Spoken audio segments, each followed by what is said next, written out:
بسم اللہ الرحمن الرحیم۔ اچھا شخص وہ ہے جس کی عمر لمبی اور اعمال نیک ہوں، اور بدترین وہ ہے جس کی عمر لمبی لیکن اعمال برے ہوں۔ جو آدمی دوسروں سے بھیک مانگتا ہے وہ اپنے لیے انگارے جمع کر رہا ہے، یہ اس کی مرضی، زیادہ جمع کرے یا کم۔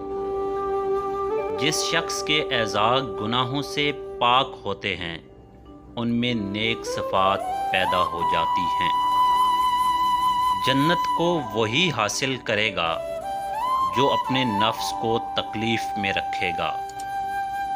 جنت ان لوگوں کو ملتی ہے جو نیک کام میں بڑھ چڑھ کر حصہ لیتے ہیں۔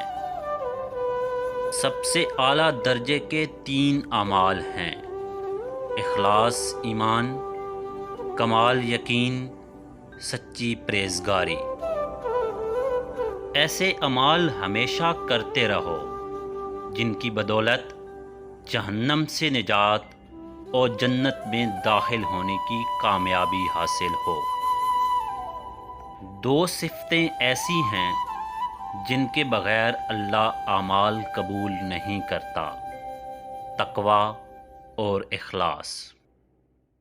اگر تو چاہتا ہے کہ تو اپنے نیک اعمال کی وجہ سے سعادت مند ہو جائے تو نیک کام کرنے کی کوشش کرو۔